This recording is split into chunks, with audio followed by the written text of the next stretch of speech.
Donald Trump has once again injected explosive uncertainty into the already fragile Middle East peace process, effectively throwing what diplomats are calling a diplomatic grenade into an environment already hanging by a thread.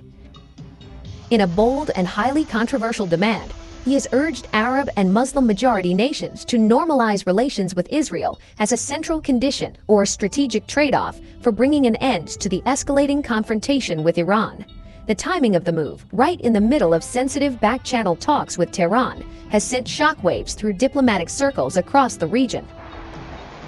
What was expected to be quiet, controlled negotiation has instead turned into a moment of global unease. Senior diplomats, according to multiple reports, were left stunned by the timing and scope of the proposal, which appears to link multiple long-standing regional conflicts into a single high-stakes political bargain. I would like to have the countries we were talking about, Saudi Arabia, UAE, Qatar, and the others, we'd like to have them immediately join and see Woodcock is working on that with Jared and some others, but would like to have them join the Abraham Accords. It'll be historic if they do it. And I think they owe that to us, to be honest. I think, because that really would be a tremendous sign. And I think those countries owe it to us. Steve, are you going to get them to sign? But instead of momentum or support, the reaction has been largely muted. Across Arab capitals and among key U.S. allies, the proposal has been met with silence, deep skepticism, and growing frustration behind closed doors. Many see it as an overreach, an attempt to force a sweeping geopolitical breakthrough in the middle of a volatile and deeply unpopular conflict. Analysts warn that rather than unlocking progress, the move risks complicating an already fragile situation, turning an already tense diplomatic process into something far more unpredictable and far more explosive. In a fiery and unmistakably provocative post on Truth Social earlier this week, Donald Trump once again thrust himself into the center of Middle East diplomacy, this time with a sweeping, high-stakes demand that immediately sent shockwaves through political circles.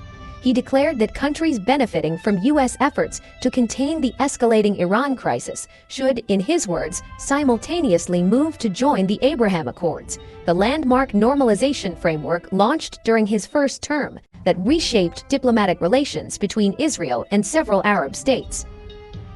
But Trump didn't stop there. In a striking escalation of ambition, he specifically named Saudi Arabia and Qatar as nations he wanted brought into the fold, signaling a dramatic expansion of the agreement's original scope.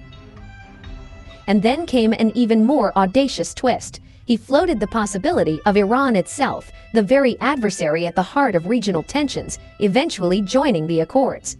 "Wow, now that would be something special," he wrote, in a line that underscored both the unpredictability and scale of his vision. According to NBC News, the reaction behind the scenes was immediate and far from enthusiastic. Senior diplomats and analysts were reportedly stunned not just by the timing, but by the sheer breadth of the demand. Aaron David Miller, a former senior U.S. State Department official now with the Carnegie Endowment for International Peace, dismissed the proposal as political theater, comparing it to Trump's earlier and widely criticized suggestion of transforming Gaza into a luxury Riviera, even as humanitarian conditions there remain dire. A senior Arab official involved in mediation efforts between Washington and Iran told NBC that Trump's comments reflected what he described as a fundamental misunderstanding of regional realities. Rather than viewing Gulf states as passive beneficiaries, he argued they see themselves as active players who have helped contain escalation and believe they deserve acknowledgement for that role, not additional political conditions tied to normalization with Israel. Meanwhile, several of the countries mentioned by Trump, including Saudi Arabia, Qatar, Pakistan, Turkey, Egypt, and Bahrain, are already deeply entangled in the crisis, either as behind-the-scenes intermediaries in fragile negotiations or as nations exposed to the spillover effects of conflict, from Iranian retaliation to broader regional instability. Pakistani diplomat Asif Durrani even cautioned publicly on X that pressing Gulf countries toward normalization with Israel amid the ongoing Gaza war could deepen fractures across the region rather than heal them, hardening divisions at precisely the wrong moment. And yet, despite the White House reiterating that expanding the Abraham Accords remains a central Trump priority, there has been almost no visible enthusiasm from the very countries expected to join. the silence has been as telling as any formal rejection. Even Israeli Prime Minister Benjamin Netanyahu and his closest political allies have stopped short of offering strong public endorsement. And in the world of high-stakes diplomacy, analysts say that silence speaks volumes, suggesting that across the region, Trump's sweeping proposal is being treated less as an imminent roadmap and more as a rhetorical thunderclap still searching for ground to land on. Silence. Shock. And then a diplomatic ask that reportedly stunned key Muslim leaders.